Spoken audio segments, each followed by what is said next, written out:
ओ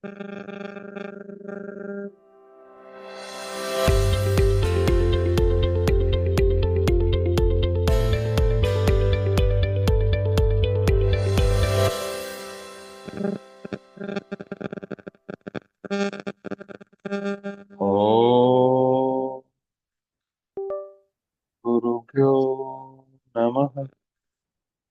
ओम सहना भवतु, सहनो भुनक्तु, सह वीर्यं करवावहै, तेजस्विनावधीतमस्तु मा विद्विषावहै। ओम शांति शांति शांति।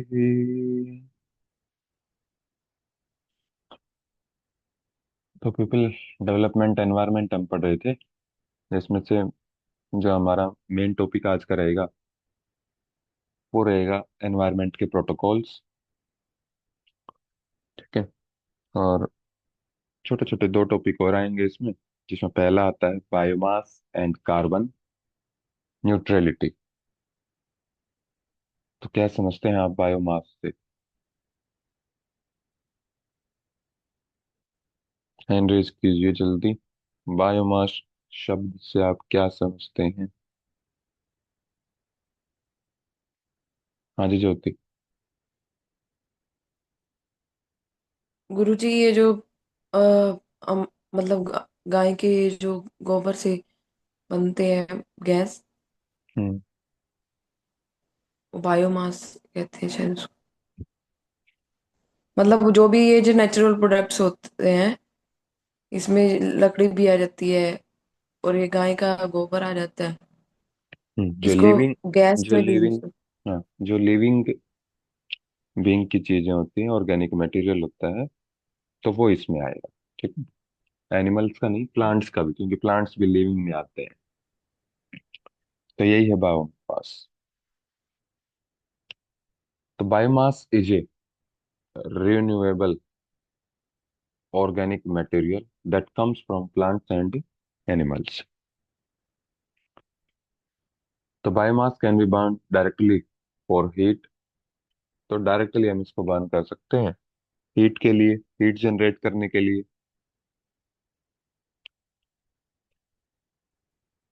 Converted to liquid and gaseous fuels through various processes. इस बायोमास को हम लिक्विड में भी कन्वर्ट कर सकते हैं और गैसियस फ्यूल में भी कन्वर्ट कर सकते हैं, अलग अलग प्रोसेस के माध्यम से। अगर लिक्विड में कन्वर्ट करना है तो उसके लिए अलग प्रोसेस होगा, और अगर गैसियस फ्यूल में कन्वर्ट करना है तो उसके लिए अलग प्रोसेस होगा। तो ये थोड़ा सा था, इसकी डेफिनेशन कई बार पूछ लेते हैं, या फिर ये पूछ लेंगे कि बायोमास जो है रिन्यूएबल सोर्स है कि नॉन रिन्यूएबल। तो रिन्यूएबल सोर्स है ये। फिर इसके बाद आता है कार्बन न्यूट्रलिटी। कार्बन मतलब कार्बन, न्यूट्रलिटी मतलब उसको न्यूट्रल करना। न्यूट्रल कैसे करेंगे? क्या मतलब होता है न्यूट्रल का?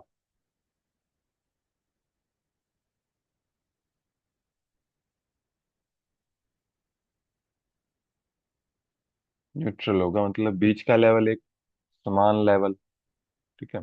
उससे ऊपर, न्यूट्रल लेवल से ऊपर जा रहा है तो मतलब कार्बन का लेवल ज्यादा हो गया है, और अगर उसके लेवल से नीचे है तो मतलब कार्बन का लेवल जो है वो कम हो गया है। ठीक। तो ज्यादा हो तो तब उसको उतनी ही मात्रा में ज्यादा एमिट, अगर कार्बन डाइऑक्साइड हो या फिर कार्बन पार्टिकल्स हो, तो उसको उतनी ही मात्रा में एब्जॉर्ब कर लेना, ताकि वो जो बढ़ा हुआ लेवल है जो रिलीज हो गया था वो नुकसान ना करे। तो उसको हम कार्बन न्यूट्रलिटी बोलेंगे, कि जितना निकला, मान लिया एनवायरनमेंट में जरूरत है 10 पार्टिकल्स की, निकल गए हैं 20, तो 10 को वापस से एब्जॉर्ब कर लें, तो बचे कितने? 10। तो ये कार्बन न्यूट्रलिटी होता है। ठीक है। और अगर एक की भी जरूरत नहीं है उस टाइम पे, तो 20 निकले हैं तो 20 पे 20 को एब्जॉर्ब कर लें। ये भी क्या है? Carbon neutrality. तो carbon neutrality means having a balance between emitting carbon and absorbing carbon from the atmosphere in carbon sinks। तो जितनी एमिट हो रही है, जितनी निकल रही है कार्बन, उतनी ही एब्जॉर्ब हो जाए। इसका बैलेंस एक बन जाए उनके बीच में, कि जितनी मात्रा में चाहिए वो बची रहे, बस बाकी सारी एब्जॉर्ब हो जाए। तो ये इसमें आएगा। ठीक है। एक इसमें शब्द आता है कार्बन सिक्वेस्ट्रेशन। कार्बन न्यूट्रलिटी हमने देख लिया। ठीक है, कि बैलेंस बनेगा एमिटिंग कार्बन में और एब्जॉर्बिंग कार्बन में। एक होता है कार्बन सिक्वेस्ट्रेशन। इसकी डेफिनेशन कई बार पूछ लेते हैं, तो ये भी आपको ध्यान रखनी है। क्या होती है? एटमॉस्फेयर में कार्बन डाइऑक्साइड है, कार्बन ऑक्साइड्स है, तो उनको एटमॉस्फेयर से रिमूव करना और एक कहीं पर उनको स्टोर करके रख देना, ये कार्बन सिक्वेस्ट्रेशन है। ठीक है। बैलेंस की बात कहीं नहीं है। इसको इसमें रिमूव करना है और स्टोर करना है। इसमें दो शब्द आएंगे, रिमूव और स्टोर, कार्बन सिक्वेस्ट्रेशन। ठीक है। तो ये दो चीजें थी, छोटी छोटी। इसके बाद अगला आता है एनर्जी क्रॉप्स। तो एनर्जी क्रॉप्स क्या होती है?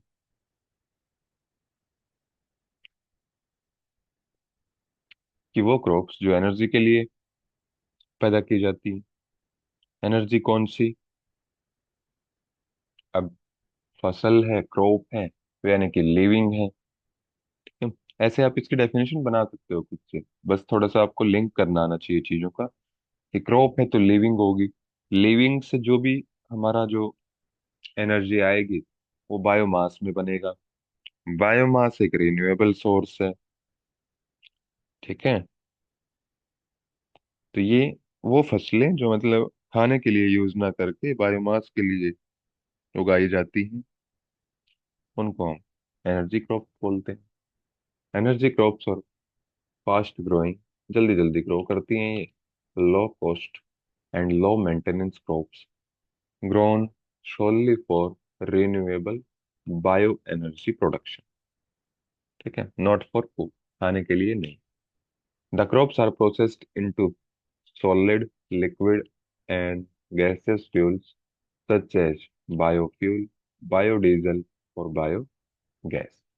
तो बायोफ्यूल आ जाएगा आपका सॉलिड में, बायोडीजल आ जाएगा लिक्विड में, और बायोगैस गैस में। तो तीनों में से किसी भी फॉर्म में एनर्जी क्रॉप्स को हम यूज कर लेते हैं, कि सॉलिड फ्यूल बनाना हो या फिर लिक्विड बनाना हो या फिर गैसियस फ्यूल बनाना हो। ठीक है। तो फ्यूल क्या काम करता है? कोई भी फ्यूल है तो उसका यूज क्या होता है?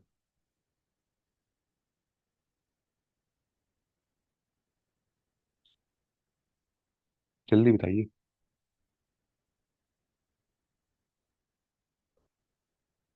हाँ जी Reena. to provide heat and energy. हम्म। किसी फ्यूल से आप या तो गर्मी लेते हो या फिर कोई ना कोई पावर लेते हो। ठीक है। The fuels are burn to generate electrical power और हीट। तो इसी काम में आते हैं। जैसे कि पेट्रोल है, डीजल है, तो ये भी क्या काम आते हैं? तो इनसे भी आप पावर लेते हो, उस पावर से इंजन रन होता है, फिर गाड़ी चल लेती है। ठीक है। तो ये है एनर्जी क्रॉप्स। अब इसमें पहला आता है बायो ऑयल। बायो ऑयल, ये तीन टाइप के हमने किए हैं, कि सॉलिड फ्यूल भी बना सकते हैं हम, लिक्विड फ्यूल भी बना सकते हैं और गैसियस फ्यूल भी बना सकते हैं एनर्जी क्रॉप से। अलग अलग प्रोसेस इनका अलग अलग होगा। तो जब हम बात करेंगे बायो ऑयल की, तो उसके लिए जो प्रोसेस यूज होता है उसको बोलते हैं हम पायरोलाइसिस। तो pyrolysis is one of the technologies available to convert biomass to an intermediate liquid product which is called bio oil, which is a good heating oil made up of with minimum waste। तो इसके production में जो waste है वो बहुत कम generate होता है। तो ये ध्यान रखना है आपको।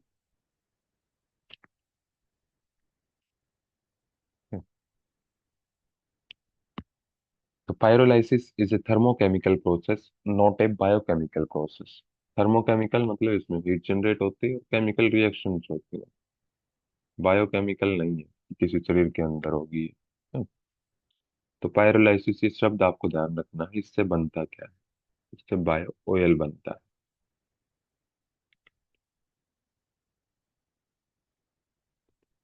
अब आता है बायोडीजल। तो बायोडीजल भी एक क्या है? लिक्विड फ्यूल है। लिक्विड है, क्योंकि बायो है तो रिन्यूएबल है, बायोडिग्रेडेबल होगा। ठीक है, मतलब आसानी आसानी से इसको आप डिस्पोज ऑफ कर सकते हो।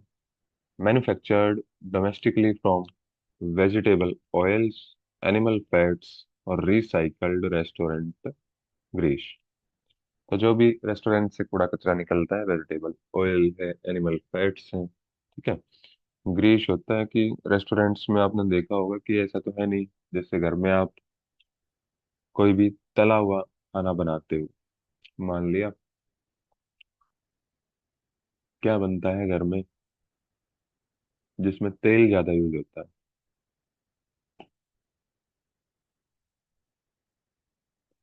बताइए कोई एग्जाम्पल।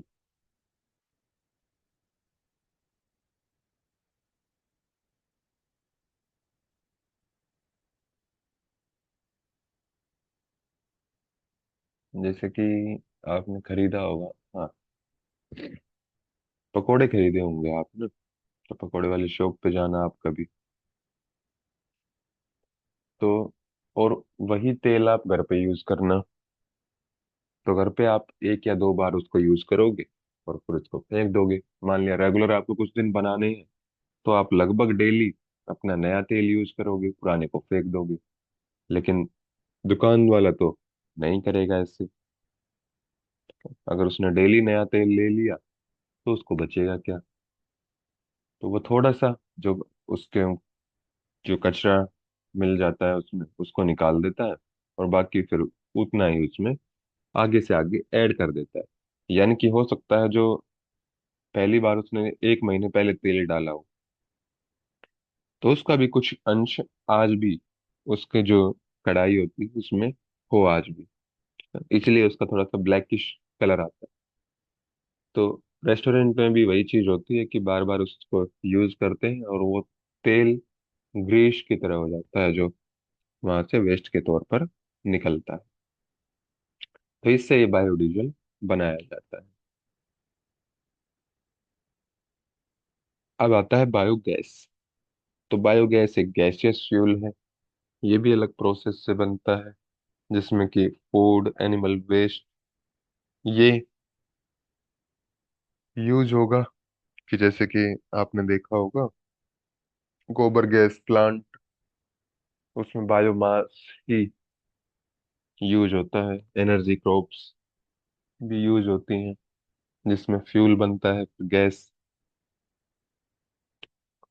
तो biogas is a renewable fuel that is produced when organic matter such as food और animal waste is broken down by microorganisms in the absence of oxygen। तो ये इसमें शब्द आपको ध्यान रखना है कि ऑक्सीजन की प्रेजेंस में होगा कि एब्सेंस में होगा। तो एब्सेंस में होगा, और इसीलिए इसको एनारोबिक डाइजेशन भी बोलते हैं।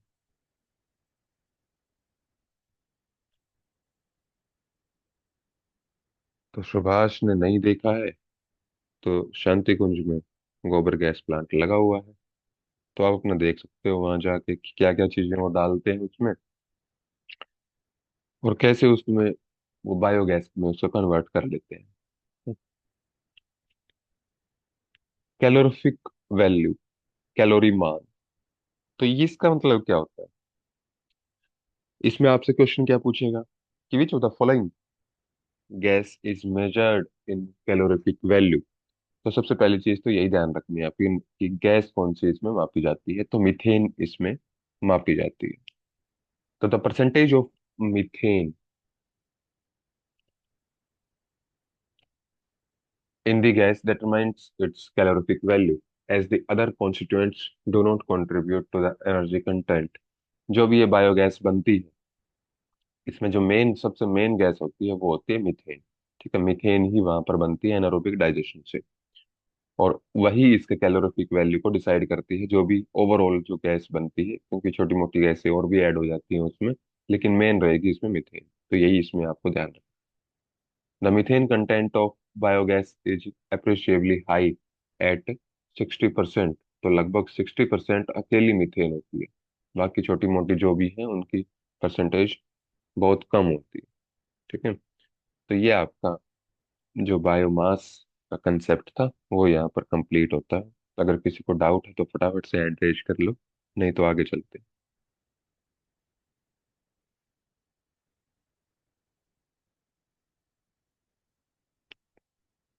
अगला टॉपिक इसमें आता है natural hazards and natural disaster. तो इसमें से अभी जून 2025 में क्वेश्चन भी आया था एक, ठीक है, उसको भी डिस्कस करेंगे।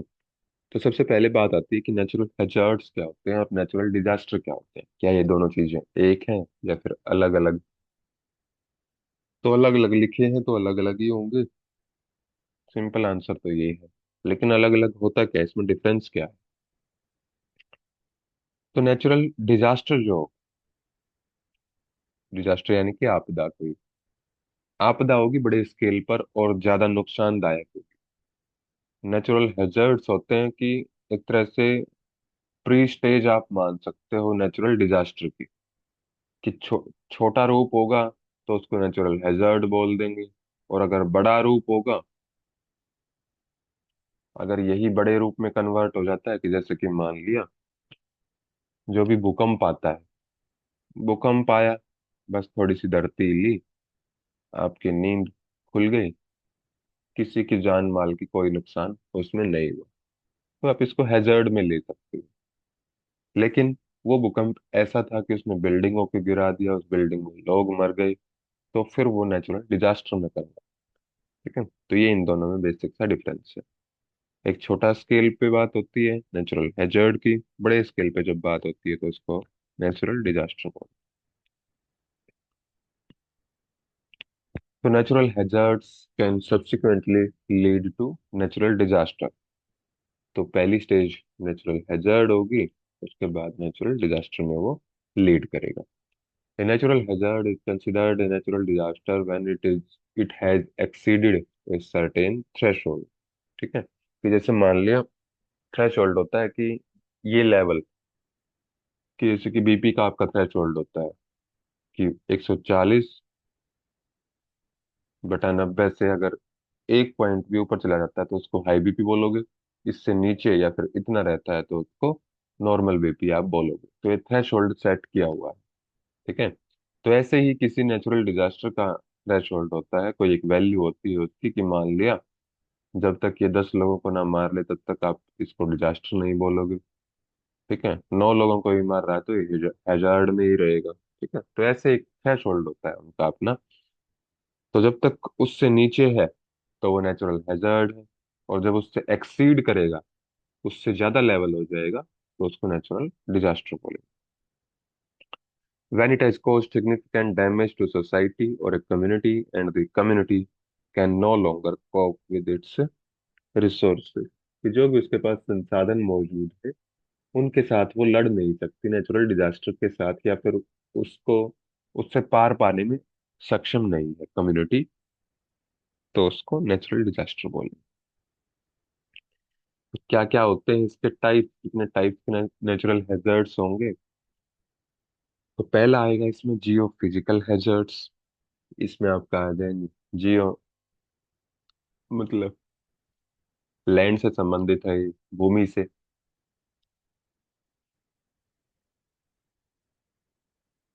ठीक है, तो इसमें क्या क्या आ जाएगा भूमि में, अर्थक्वेक आते हैं, वोल्केनिक इरप्शन होंगे जो लावा फूटता है, सुनामी आएगी, और एवलांचे।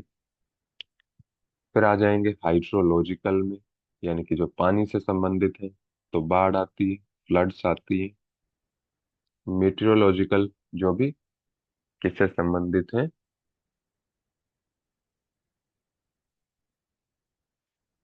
प्लेनेट से संबंधित जो भी होती है, जो भी साइक्लोन्स आते हैं, स्टॉर्म आते हैं। ठीक है, यानी कि जो भी मौसम में गड़बड़ होने से चीजें आती हैं। ठीक है, तूफान आते हैं, साइक्लोन आते हैं, चक्रवात आते हैं।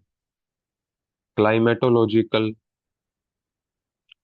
क्लाइमेट और वेदर में क्या डिफरेंस होता है?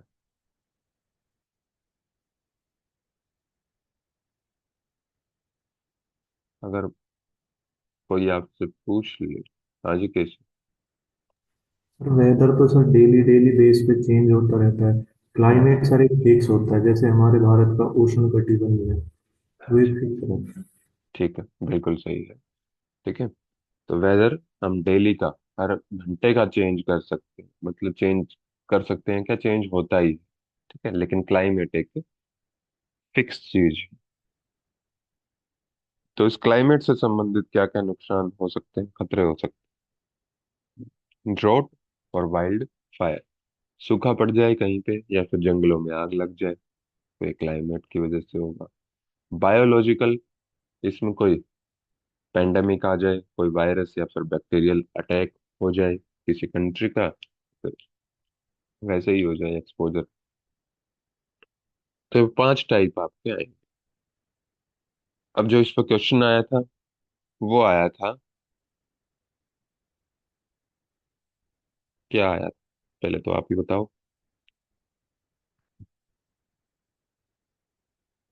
किसको याद है इस पे से क्या क्वेश्चन आया था? हाँ जी, कैसे? इसमें सर स्टेप्स पूछे थे कि अगर कोई आपदा आती है तो उसमें आपके मतलब मिटिगेशन से रिलेटेड था कुछ, कि उसमें स्टेप्स करे थे कि आपको मतलब कैसे कैसे क्या क्या करना है आपने में। ठीक है, जब तक आप सोच के रखिए क्या क्या करेंगे स्टेप्स, किस किस सीक्वेंस में करेंगे। ठीक है, पर्टिकुलर मुझे वो नाम नहीं चाहिए, बस आपको जनरल ये बताना है कि क्या क्या स्टेप्स हम फॉलो कर सकते हैं, अपनी लैंग्वेज में आप समझा सकते हो। ठीक है, तो जब तक हम वहां पर पहुंचते हैं तब तक आप सोचिए। तो इसमें पहले आते हैं 2 शब्द कि प्रिवेंशन क्या है और मिटिगेशन क्या है।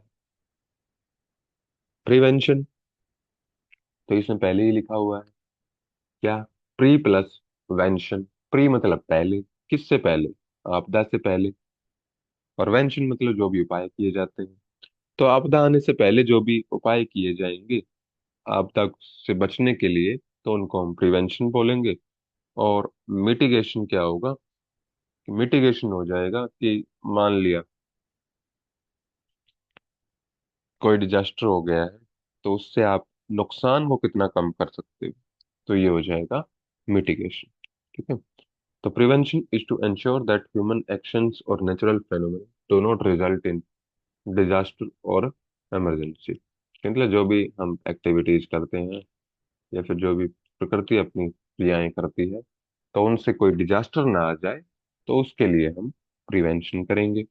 Mitigation means to reduce the severity of human and material damage caused by the disaster। जो डिजास्टर से ह्यूमन या फिर मतलब जान माल की जो भी हानि हुई है, तो उस कोई असर को हम कितना कम कर सकते हैं, तो ये हो जाएगा मिटिगेशन। यहाँ पर शब्द, बस इन 2 शब्दों को समझा है हमने। ठीक है, तो अब क्या क्या इसके लिए मेजर्स, मतलब मेजर्स कितने तरह के होते हैं? तो मेजर्स हमारे 2 तरह के होते हैं। 2 तरह के कैसे होंगे, कि जैसे मान लिया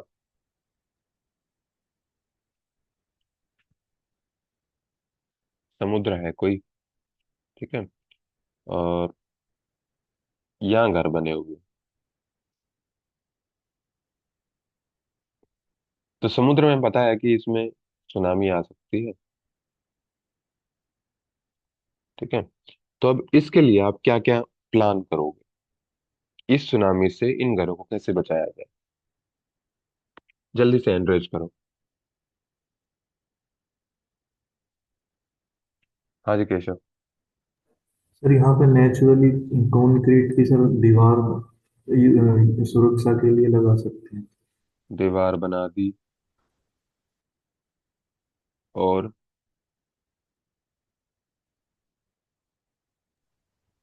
और सर घरों को ऐसा बना सकते हैं कि अगर सुनामी में जब पानी आएगा समुद्र का, तो उसमें मतलब निकलने का ऐसा मतलब अच्छा वो ड्रेनेज सिस्टम है।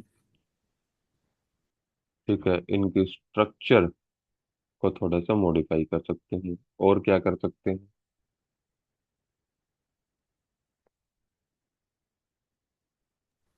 बाकी सो तो नहीं गई क्लास में, और सर एनकरेज जो कर यहाँ दोगे पे तो। सर जो यहाँ पे जो लोग रहते हैं उनको सर ट्रेनिंग दे सकते हैं कि कैसे बचा जा सकता ट्रेनिंग, ठीक है। बेसिकली मैंने ये दो पॉइंट्स ही पूछने थे। पहला क्या किया आपने कि यहाँ पर कुछ दीवार बना दी बीच में और घरों को थोड़ा सा मजबूत बना दिया, यानी कि ओवरऑल आपने क्या किया, स्ट्रक्चर को ही तैयार किया ऐसी जो उस आपदा से निपट सकती है या फिर उससे थोड़ा सा बचाव कर सकती है। तो ये हो जाएंगे स्ट्रक्चरल मेजर्स, जो भी आप यहाँ पर फॉलो करेंगे। दूसरा क्या करोगे, लोगों को आप एजुकेट करोगे, ट्रेनिंग दोगे, पॉलिसियां बनाओगे, तो उनको हम बोलते हैं नॉन स्ट्रक्चरल मेजर्स। तो ये दो टाइप के ही मेजर्स को अपनाया जाता है किसी भी आपदा से निपटने के लिए, ठीक है। तो यही हम आप आगे देखेंगे। तो ये बेसिक सी चीजें हैं, थोड़ी सी आपको ध्यान में आनी चाहिए कि फिल्मों में देखा होगा आप सारी चीजें।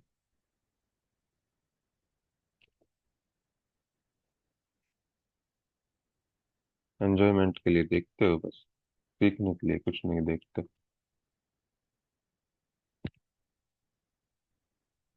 तो structural and non structural measures. तो structural measures are the physical construction to reduce or avoid possible impacts of hazards or the application of engineering techniques or technology to achieve hazard resistance and resilience structures or systems। ठीक है, मतलब ऐसी technology engineering techniques का इस्तेमाल करके ऐसी physical construction को बनाया जाए जो उससे लड़ सके या फिर उसके जो इम्पैक्ट है उस आपदा का, उसके इम्पैक्ट को कम कर सके या फिर अवॉइड कर सके। ठीक है, तो स्ट्रक्चरल होगी। नॉन स्ट्रक्चरल में कोई फिजिकल कंस्ट्रक्शन इसमें नहीं बनाएंगे, ठीक है। इसमें क्या यूज होगी, नॉलेज यूज होगी, प्रैक्टिस होगी, ठीक है। क्या क्या बनेंगे इसमें, पॉलिसियां बनेंगी, कानून बनेंगे, पब्लिक अवेयरनेस होगी, ट्रेनिंग दी जाएगी, एजुकेट किया जाएगा लोगों से, ठीक है। तो ये नॉन स्ट्रक्चरल मेजर्स हो जाएंगे। तो इसमें से आपसे पूछ लेगा कि the following are the structural measures, तो उसमें लिखा होगा सीमेंटेड वॉल, और जो भी आपने देखा होगा कि अलग अलग अलग टाइप की एक ब्लॉक्स डाल दिए जाते हैं समुद्र किनारे पर, ठीक है। दीवार तो बनती ही बनती है, दीवार से पहले ब्लॉक्स डाल दिए जाते हैं। वो ब्लॉक्स भी क्या करते हैं कि पानी उनसे टकराता है, ठीक है। टेढ़े मेढ़े ब्लॉक्स होते हैं, वो बड़े बड़े पत्थर मान सकते हो, तो उनसे टकरा के जो उसका सुनामी का इम्पैक्ट है वो कम हो जाता है। या फिर जो भी प्लास्टिक की बोरियां आती हैं, उसमें रेत को डाल के, मिट्टी को डाल के और उनके किनारे पे रख दिया जाता है। देखा ही होगा आपने नदियों नदियों के किनारे पे, ठीक है। तो ये स्ट्रक्चरल मेजर्स हो गए। तो यही आपको एग्जाम्पल में लिख देगा और पूछ लेगा कि तुमसे कौन से स्ट्रक्चरल हैं कौन से नॉन स्ट्रक्चरल। तो अब हमने बात कर ली कानूनों की, पॉलिसीज की। तो ये कानून और पॉलिसियां बनाएगा कौन, तो नेशनल डिजास्टर मैनेजमेंट अथॉरिटी बनाएगी, NDMA, ठीक है। तो ये गवर्नमेंट ऑफ इंडिया की एक, उसके अंदर रह के ही काम करती है ये, ठीक है। Apex body of government of India with a mandate to lay down policies for disaster management, ठीक है। ये क्वेश्चन एक बार पूछ लिया गया था कि NDMA किसकी अपेक्स बॉडी है, तो गवर्नमेंट ऑफ इंडिया की है, ना कि किसी स्टेट गवर्नमेंट। स्टेट गवर्नमेंट में नहीं आती है, government of India central government के अंडर ही आती है। NDMA फिर आपने ध्यान रखना है कि कब ये बनी थी, तो 23 दिसंबर 2005 को बनी थी।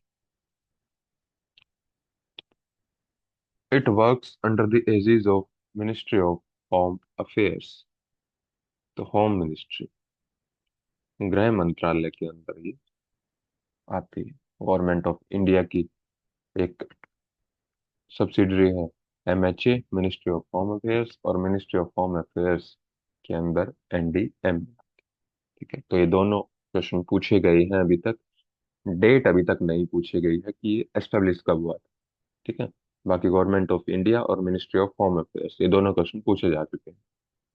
तो डेट भी ध्यान रखनी है और ये दोनों भी ध्यान रखनी है। तो ये हो गया आपका NDM में का। इसके बाद आता है एंथ्रोपोजेनिक हैजर्ड्स।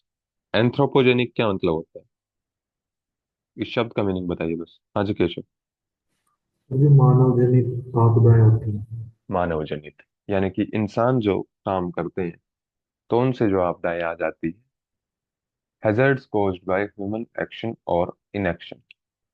एक्शन मतलब उनके करने से, और इनएक्शन मतलब कुछ ना करने। ठीक है, आजकल ऐड भी आती है ना एक, कि ना करने से नुकसान से बचा भी जा सकता है और ना करने से नुकसान हो भी जाता है।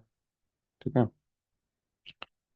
तो anthropogenic hazards can be grouped into societal hazards, कि जो मानव जनित खतरे हैं उनको हम ग्रुप कर सकते हैं, कैटेगराइज कर सकते हैं सोसाइटल हैजर्ड्स में। कि मतलब क्या क्या चीजें उसमें आएंगी। क्रिमिनलिटी एक एंथ्रोपोजेनिक हैजर्ड, सिविल डिसऑर्डर एक anthropogenic, terrorism, war, industrial hazards, engineering hazards, power outage, fire, और the hazards caused by transportation such as environmental hazard। मतलब जो भी हमारी तरफ से नुकसान पहुंचता है वो सारी चीजें इसमें आ जाएंगी। क्रिमिनलिटी, ये भी पूरी सोसाइटी पे ही बोझ है, क्योंकि जितना ज्यादा क्राइम रेट बढ़ता है उतनी ज्यादा हमें रिसोर्सेज का यूज करना पड़ता है, उतनी ज्यादा कोर्ट बनानी पड़ेंगी, उतनी ज्यादा पुलिस में भर्ती करने पड़ेंगे। ठीक है, कानून बनाने के लिए पॉलिसी के ऊपर खर्चा होगा, उनको इम्प्लीमेंट करने के लिए खर्चा होगा, तो मतलब पूरी सोसाइटी पे ही इसका असर पड़ता है। सिविल डिसऑर्डर में वही चीजें आ जाएंगी जो अभी मैंने बताई है। क्या, जो भी इलीगल एक्टिविटीज होती है। टेररिज्म, कोई जैसे कि अभी लाल किले पर किसी ने अटैक कर दिया तो उसमें भी जान माल का नुकसान हुआ, तो ये भी एंथ्रोपोजेनिक हैजर्ड है। कोई युद्ध हो जाए तो उसमें भी जान माल का नुकसान होता है, रिसोर्सेज खत्म होते हैं। इंडस्ट्रियल हैजर्ड्स, बड़ी बड़ी कंपनियां हैं उसके आसपास का पानी खराब कर देती हैं, हवा खराब कर देती हैं, आसपास जो लोग होते हैं उनकी हेल्थ खराब हो जाती है, तो ये इंडस्ट्रियल हैजर्ड्स में आ जाएंगी। उसमें रहने वाले जो कर्मचारी हैं उनकी हेल्थ के ऊपर असर पड़ता है। इंजीनियरिंग हैजर्ड्स में जो भी टेक्नोलॉजी नहीं आती है, या फिर जो भी बिल्डिंग्स नहीं बनती हैं, या फिर जो भी हाईवे नया बनता है, तो ये इसमें आ जाएंगी। पावर आउटेज, जो भी इलेक्ट्रिसिटी का हम ज़्यादा यूज कर रहे हैं आजकल। ठीक है, तो वो इसमें आ जाएगी। हम अपने फायदे के लिए आग जला लेते हैं, फिर उसके ऊपर ध्यान नहीं देते, जो उससे धुआं निकलता है या फिर वो आग फैल जाती है, तो ये एंथ्रोपोजेनिक हैजर्ड्स में सारे आ जाएंगे। ट्रांसपोर्टेशन में जो व्हीकुलर फॉसिल फ्यूल जलते हैं उससे जो धुआं निकलता है, तो वो एनवायरमेंटल हैजर्ड में आ जाएगा। तो ये सारे इसके क्या है, एंथ्रोपोजेनिक के हैजर्ड्स। तो इसमें से एग्जाम्पल कई बार पूछ लेते हैं, तो ये सारी चीजें आपको ध्यान रखना। फिर अगला आता है इसमें natural hazard bye climate change या फिर global warming.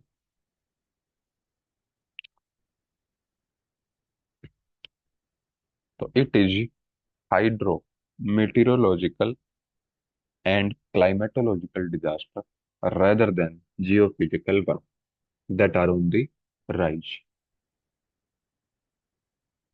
It is hydrometeorological, मतलब क्या है इसका, कि हाइड्रो पानी से संबंधित है, मिटियोर्स क्या होते हैं,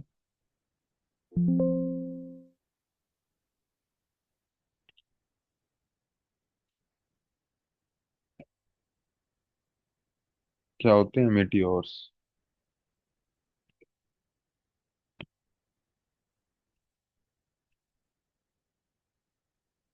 हाँ जी रीना। मीटियोर्स तो गुरुजी इनको उल्का पिंड वगैरह जो होते हैं उनको बोलते हैं, जैसे साइज में हम्म, बड़े। हम्म। उन्हीं को बोलते हैं।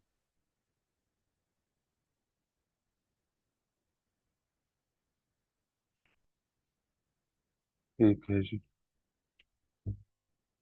तो जब भी कहीं पर कोई उल्कापिंड गिरता है या फिर कोई चट्टान खिसकती है तो वो सारे इसमें हाइड्रोमीटियोरॉलॉजिकल में आते हैं। क्लाइमेटोलॉजिकल डिजास्टर में जैसे कि सूखा पड़ गया, ये सारे हम पीछे पड़ के आए। तो जो नेचुरल हैजर्ड्स होंगे, जो क्लाइमेट चेंज की वजह से होंगे, तो उससे क्या क्या आएगा। सिंपल, आप ये नाम भी याद रख सकते हो कि फ्लड आएगी, बाढ़ आएगी, स्टॉर्म आएंगे, तूफान आएंगे और हीट वेव्स, लू चलेगी, सूखा पड़ जाएगा, जंगलों में आग लग सकती है। ठीक है? जो क्लाइमेट चेंज से, जो ग्लोबल वार्मिंग से, ये कभी नहीं होगा कि या तो अर्थक्वेक आ जाए, भूकंप आ जाए, वोल्केनिक इरप्शन हो जाए, लावा कहीं से फूट के बाहर निकल जाए, ये नहीं होगा। ठीक है? इससे पहले वाले जो पांच हमने किए हैं, ये सारे उसी में आ जाएंगे। The global increase in intense floods, storms, drought, and heat waves as a likely and ominous link to climate change। तो ये क्लाइमेट चेंज का ही कारण, आजकल हम सोचते नहीं हैं आगे पीछे कि हमारी वजह से ये सारी चीजें हो रही हैं। गर्मी बढ़ने लगती है तो तुरंत बोलते हैं कि भगवान क्या करके मानोगे। लेकिन ये नहीं देखते हैं कि जिस बिल्डिंग में हम रहते हैं उसमें हमने कितने एसी लगाए हुए हैं, उसमें कितने फ्रिज हैं। हम अकेले जाते हैं तो ऑफिस में तो अपनी गाड़ी से जाते हैं, पब्लिक ट्रांसपोर्ट का यूज नहीं करते हैं। तो ये सारी चीजें मैं जो बता रहा हूँ आपको, ये एग्जाम में पूछी जाती है कि आप क्या उसके लिए अल्टरनेट दें। तो अगर आपसे पूछें कि कोई पब्लिक, कोई पर्सनल अपना व्हीकल यूज करता है तो उसके लिए पब्लिक ट्रांसपोर्ट का आप प्रावधान करें कि जहाँ पर 60 गाड़ियां एक तो जाएं और कहीं एक गाड़ी जाए उसमें 60 लोग बैठ के जाएं वो। ठीक है? तो उसको इम्पैक्ट को आप कम कर सकते हैं। ये हो जाएंगे क्लाइमेट चेंज की वजह से नेचुरल हैजार्ड्स। तो अब दो इसमें हम करेंगे, एक करेंगे सुनामी और एक करेंगे cyclone. Tsunami are giant waves caused by earthquakes और volcanic eruptions under the sea। मतलब बहुत बड़ी बड़ी समुद्र की लहरें जो अर्थक्वेक आने से या फिर लावा कहीं पर समुद्र के अंदर फट गया है तो उसकी वजह से जनरेट होती है। और ये वेव्स इतनी खतरनाक होती हैं कि अगर किनारे तक पहुंच गई, ठीक है, मान लो समुद्र के कहीं बीच में हुई, फिर किनारे तक पहुंचते पहुंचते इस टाइम डाइजेस्ट हुई ही नहीं है समुद्र में कहीं पे भी। तो जो किनारे पर जो भी चीजें होंगी, पेड़ पौधे होंगे, घर होंगे, सबको ये नष्ट कर देती है। तो these are caused by harbor waves which are catastrophic ocean waves usually caused by underwater volcanic eruption। ठीक है, वही सेम चीज है जो ऊपर लिखी थी। तो ये सुनामी। इसके बाद आता है साइक्लोन। अब साइक्लोन क्या होगा। साइक्लोन होते हैं चक्रवात, हिंदी में इनको बोलते हैं। चक्र कैसे लगता है कोई भी, गोल गोल घूम के। देखा भी होगा आपने मूवीज में कि ऐसे हवा गोल गोल घूमती है, तो उसको हम साइक्लोन बोलते हैं। अब ये ऐसे घूमती क्यों है हवा।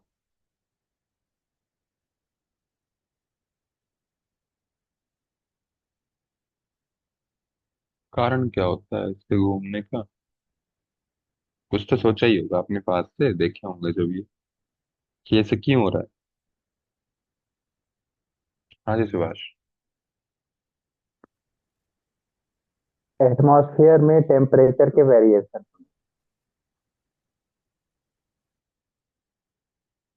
हम्म, कुछ कुछ ठीक है आपका।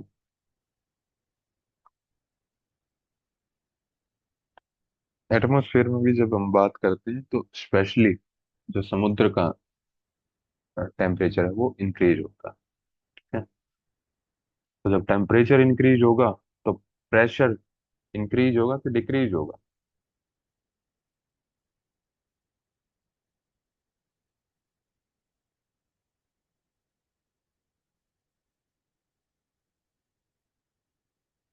हाँ जी केशव। टेम्परेचर से तो सर फिर इंक्रीज हो जाएगा। प्रेशर अगर टेम्परेचर अगर इंक्रीज होगा। हाँ जी रीना। गुरुजी अगर टेम्परेचर इंक्रीज होगा तो प्रेशर डिक्रीज होगा। हाँ, डिक्रीज होगा।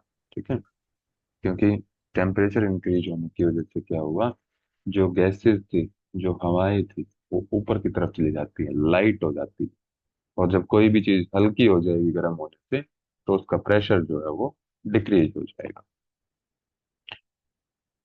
तो समुद्र में जो हवाएं हैं, गर्म हो गई है, हल्की हो गई है, प्रेशर उनका कम हो गया है, और पृथ्वी अपनी सतह पर घूम ही रही है, रोटेट कर रही है। ठीक है, तो ये गर्म हवाएं समुद्र के ऊपर उठती हैं, लो प्रेशर जोन क्रिएट कर देती हैं। ठीक है, कि जैसे मान लीजिए समुद्र था, गर्म हुई यहाँ पर हवाएं, गर्म होके ऊपर उठ गई, यहाँ पर पहुंच गई। अब ये वाला एरिया क्या हो गया, खाली। गर्म हवा कहाँ पर है, अब ऊपर है, तो ये खाली जगह बच गई। तो जो ठंडी हवा होगी, वो इस खाली जगह के अंदर चली जाएगी, और इस खाली जगह पर जाने से क्या होगा, ये जो खाली जगह थी, स्पेस था, ये ऑक्यूपाई हो जाएगा। ठीक है, तो ये चेन रिएक्शन चलता रहेगा। अब जो समुद्र का जो सरफेस है वो तो गर्म है, ठंडी हवा आएगी, इसको फिर से गर्म कर देगी, गर्म हवा फिर से ऊपर जाएगी, ठंडी हवा फिर यहाँ आएगी। तो ऐसे एक साइकिल बनती है। क्या होने लगता है फिर ये, ऐसे एक साइकिल में जो प्रोसेस बार बार रिपीट होता रहेगा, जिसको अगर नोट करना है तो नोट भी कर सकते हो। कोरियोलिस इफेक्ट बोलते हैं इसको। तो इस इफेक्ट से क्या होता है, साइक्लोन जनरेट होते हैं। ठीक है, जो क्योंकि पृथ्वी भी घूम रही है, और ये हवा आई ऊपर उठ गई, आई ऊपर उठ गई, और सेम टाइम पे पृथ्वी घूम रही है। ठीक है? तो इस पूरे प्रोसेस से क्या होता है, साइक्लोन बनते हैं। प्रोसेस नहीं समझना है आपको, बस ये समझना है कि होता है। तो system of winds that are rotating inwards, अंदर की तरफ रोटेट कर रही है, to an area of low barometric pressure, कि जहां पर प्रेशर क्या है, कम है, उसकी तरफ हवा जो है अंदर की तरफ रोटेट कर रही है। ठीक है, तो उसको हम cyclone, cyclone are formed with an enormous amount of energy from the ocean to the atmosphere, कि जो ओशन की जो एनर्जी है वो एटमोसफियर में ट्रांसफर हो जाती है। क्योंकि जो कम टेम्परेचर की हवा, ठंडी हवा समुद्र के संपर्क में आएगी, उसको वो तुरंत गर्म करके ऊपर भेज देगा। ठीक है, तो एनर्जी हाई रहती है उस टाइम समुद्र के पास। तो ये होते हैं साइक्लोन। अब कोई भी, अब नेचुरल डिजास्टर हो गया है, नेचुरल हैजार्ड हो गया है, तो उसमें ह्यूमन हेल्थ रिस्क कितना है, इसको कैसे मेजर कर,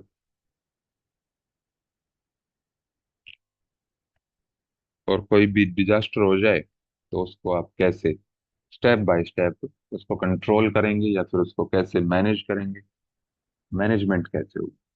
आप बताइए, जिसने थोड़ा बहुत विचार किया हो, जल्दी से एनरेट कर दो इसका।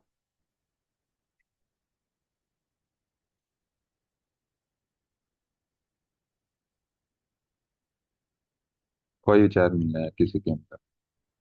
केशव, आपका तो ठीक था ये क्वेश्चन। हाँ जी रीना। गुरुजी पहले तो उस चीज को आइडेंटिफाई करना कि कहाँ पे ये हजार्ड हुआ है, या अगर कोई भी मतलब पर्टिकुलर चीज या केमिकल समथिंग कुछ यूज हुआ है, तो वो उसको मतलब उसके इफेक्ट को आइडेंटिफाई करना।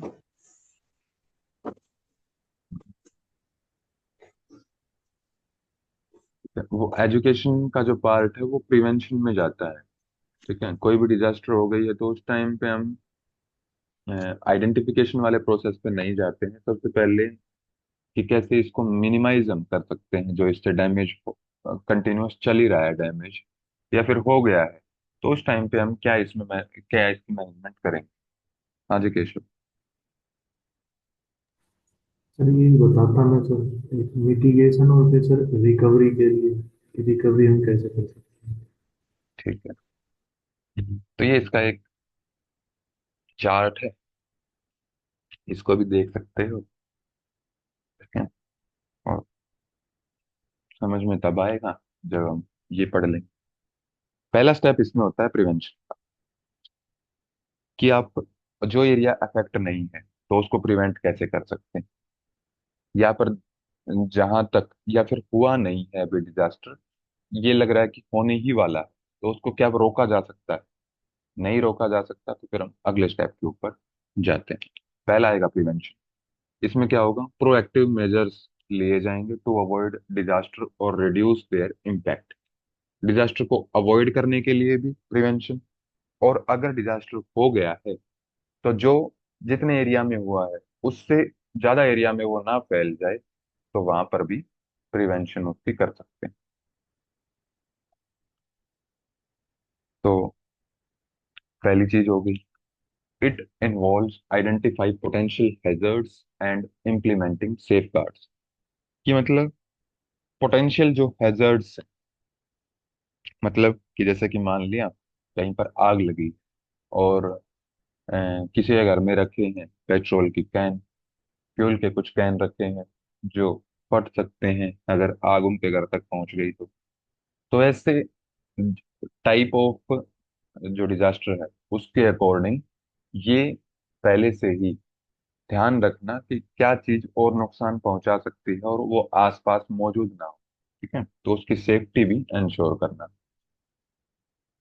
Enforcing building codes and land use planning to avoid construction in high risk areas. अब जहाँ पर पता है कि मिट्टी जो है इतनी कठोर नहीं है, यहाँ पर कंस्ट्रक्शन नहीं टिकेगी, तो वहां पर पहले से ही कंस्ट्रक्शन ना होने दे। तो तो आ जाएगा प्रिवेंशन। तो ये ऑप्शन में दे भी देते हैं और नहीं भी देते हैं, क्योंकि मेनली जाता है डिजास्टर से पहले का। ठीक है, कि डिजास्टर से पहले की जो प्लानिंग होगी वो प्रिवेंशन में जाएगी। आपका जो क्वेश्चन था उसमें प्रिवेंशन नहीं दिया गया था, क्योंकि उसने पूछा था कि डिजास्टर मैनेजमेंट प्रोसेस के क्या स्टेप्स। प्रिवेंशन उसने दिया ही नहीं। क्वेश्चन क्वेश्चन भी दिखाऊंगा मैं आपको। ठीक है? तो फिर आता है मिटिगेशन, दूसरा step. Mitigation aims to reduce the severity of disasters and their effect on communities। ये पीछे पढ़ के ही आए हैं कि डिजास्टर हो गया है तो लॉस को कितना, जान माल को कितना नुकसान को कम किया जा सकता है, वो मिटिगेशन में आता है।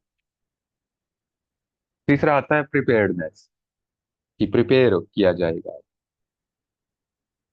This ongoing process involves planning and training to ensure readiness for potential disaster। अब ट्रेनिंग जो होगी ये दो टाइम पे होगी। ठीक है, एक तो मिटिगेशन के बाद, एक मिटिगेशन से पहले भी ट्रेनिंग होती है।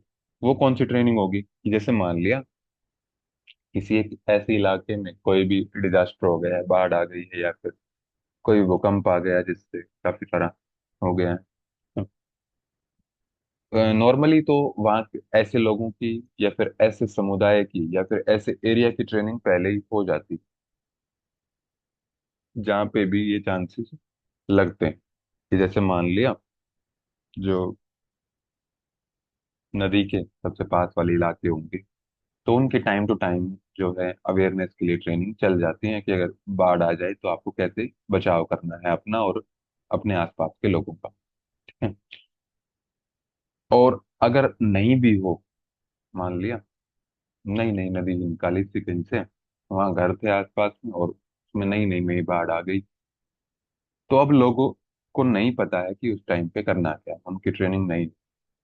तो मिटिगेशन से पहले उनको ट्रेन किया जाता है, मतलब एक तरह से मान लो एजुकेट किया जाएगा मिटिगेशन से पहले, कि अगर इसका इम्पैक्ट इतना बढ़ सकता है, आपको इम्पैक्ट बढ़ने पे ये करना है, इतना ही इम्पैक्ट रहा तो इसको कम करने के लिए आपको ये करना है। ठीक है, ऐसा नहीं है कि कोई एक आदमी को नॉलेज है और वही सब कुछ कर देगा। ठीक है, वो एक बार जैसे बोलते हैं कि मोटा मोटा बता देगा कि ये करना है सबको, ठीक है लग जाओ तुरंत। तो वो एक तरह से मतलब एक फास्ट ट्रेनिंग आप उसको बोल। ठीक है, और एक ट्रेनिंग होगी मिटिगेशन के बाद में, कि अब प्लान कर लिया, पूरा प्लान बना लिया हमने। प्रिपेयर हैं किसके लिए?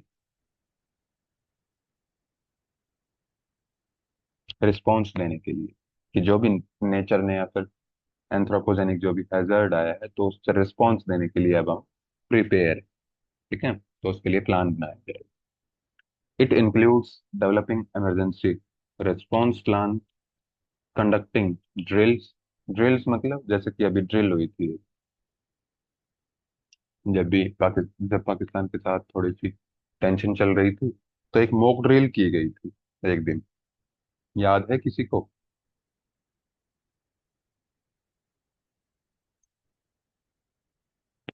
जी। क्या किया गया था उसमें? और वो किस में आएगी? प्रिपेयर्डनेस में आएगी या फिर प्रिवेंशन में आएगी?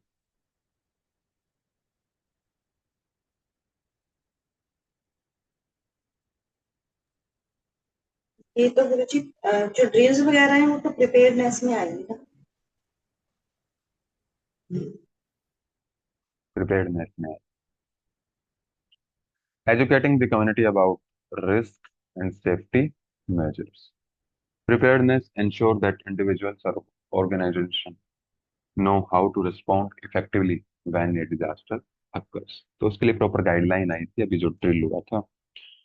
ठीक है, कि आपको क्या क्या करना है उसमें। क्योंकि कई जगह पर था कि जैसे चंडीगढ़ वगैरह इलाके में, कि वहां पर काफी सारे एरिया में टेंशन जो है ज्यादा ही बढ़ गई थी, पंजाब के कुछ एरिया में। तो तब ये मॉक ड्रिल की गई थी। तो वो भी क्या था, एक डिजास्टर मैनेजमेंट प्रोसेस था वो। थोड़ा सा लिंक भी कर सकते हैं आप चीजों को। फिर प्रिपेयर हो गई हैं किसके लिए? रिस्पॉन्स देने के लिए। तो अब हम रिस्पॉन्स दें। रिस्पॉन्स में क्या देंगे? This phase is activated immediately after disaster strikes. तो जैसे ही डिजास्टर होता है तुरंत रिस्पॉन्स दें। ठीक है, it involves mobilising resources to address the immediate needs of affected individuals, such as providing shelter, food and medical care. कि जहाँ पर भी ये डिजास्टर हो गया है, आपदा आ गई, तो वहां के लोगों को तुरंत सहायता की जरूरत है, खाने की जरूरत है, छत की जरूरत है, और मेडिकल सहायता की जरूरत है। तो वो रिस्पॉन्स टीम वहां पर पहुंच जाती है। और जैसे ही रिस्पॉन्स हम दे देंगे, तो धीरे धीरे रिकवरी जो है शुरू हो जाएगी।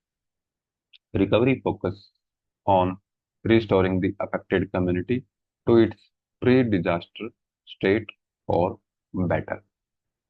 कि जो डिजास्टर होने से पहले जिस कंडीशन में थे, वो जिस अवस्था में रह रहे थे, या तो उसी स्टेट में या फिर उससे भी अच्छी अवस्था में उनको पहुंचा देना, रीस्टोर कर देना उस कम्युनिटी को, उस समुदाय को। तो ये आता है रिकवरी में। ठीक है? तो ये हमारे 5 स्टेप थे इसमें।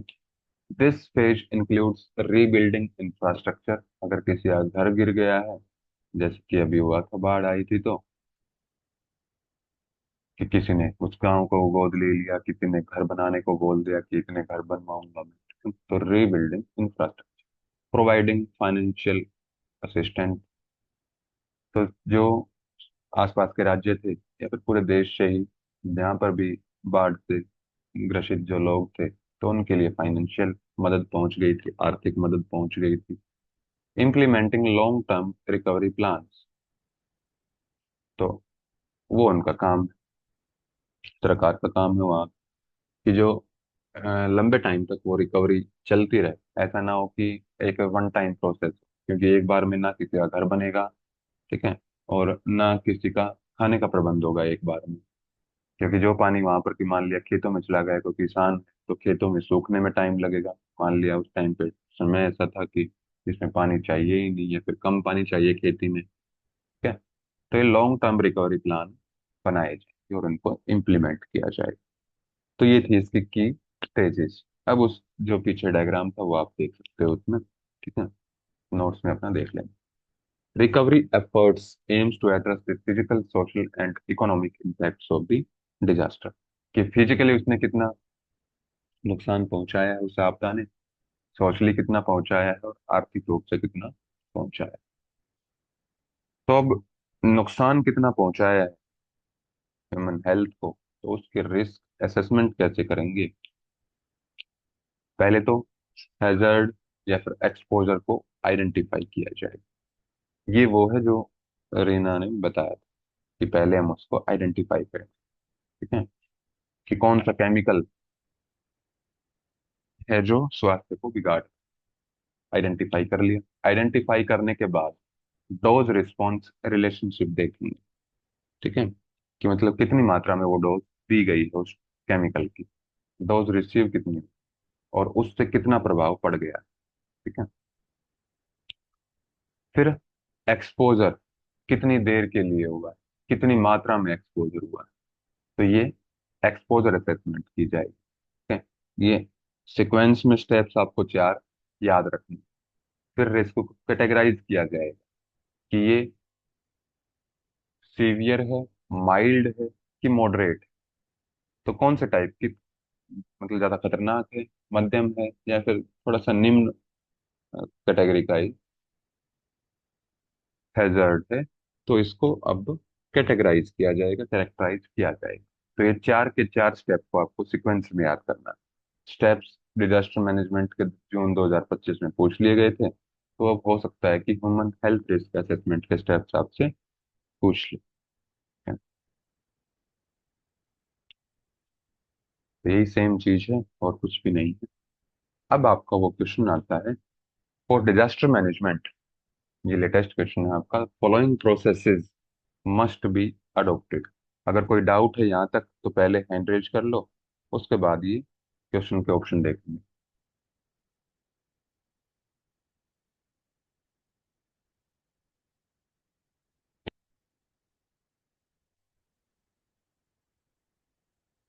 पहला इसमें ट्रेनिंग, दूसरा मिटिगेशन, सॉरी माइग्रेशन, तीसरा मिटिगेशन, चौथा रिस्पॉन्स, और पांचवा डिटेक्शन। तो इसकी करेक्ट आंसर की सीक्वेंस आपसे पूछी गई। तो माइग्रेट नहीं कर सकते, भाग नहीं सकते वहां से, ट्रेनिंग होती है, मतलब ये तो आएगा। किस नंबर पर आएगा ये देख लेंगे। मिटिगेशन भी आता है इसमें, रिस्पॉन्स भी देते हैं, और डिटेक्ट भी हम करते हैं, पता भी लगाते हैं उसका। ठीक है, सबसे पहले क्या आएगा इसमें? अब टॉपिक करके आए तो जल्दी से बताइए, हैंड रेज कर।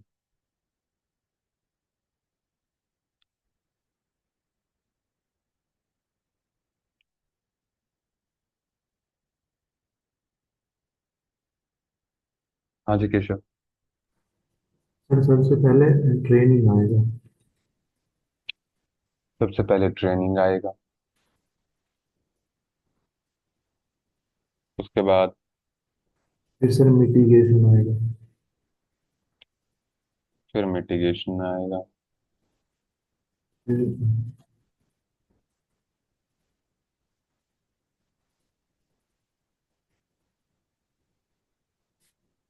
ऑप्शन भी तो चेक करने हैं ना, ऑप्शन के हिसाब से। डिटेक्शन, डिटेक्शन सर पहले।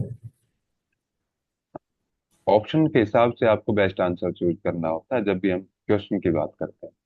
अगर क्वेश्चन हटा दूं मैं आपसे, जनरल पूछता, तब आप बोल सकते थे कि डिटेक्शन आ सकता है। ठीक, डिटेक्शन पर ट्रेनिंग से ही पहले आएगा। पहले आप डिटेक्ट करोगे कि ट्रेनिंग आप किस चीज की दे रहे हो, कौन से डिजास्टर की दे रहे हो। ठीक है, तो वो सबसे पहले चला जाएगा।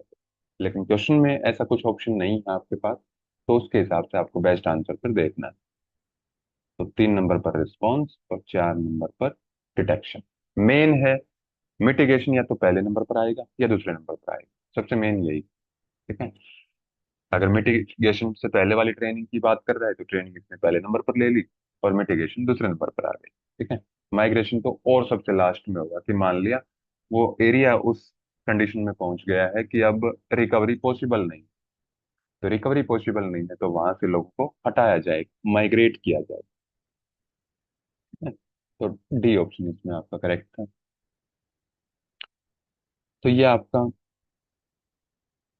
नेचुरल डिजास्टर यहाँ पर कंप्लीट होता है। अब इसके प्रोटोकॉल्स हैं, तो ये कल ही करने पड़ेंगे अब, कि आज का तो टाइम हो गया। कल ये यूनिट आपकी कंप्लीट हो जाएगी। ठीक है। और एक जो क्वेश्चन इस बार नया आया था, क्या था वो नया क्वेश्चन? रेल्म्स पूछे गए, बायोजियोग्राफिकल रेल्म्स। तो ये भी हम कल डिस्कस करेंगे और क्वेश्चन को भी देखेंगे क्या वो क्वेश्चन था। तो आज के लिए हम इतना ही रखेंगे। अगर कोई डाउट है तो अब आप पूछ सकते हो।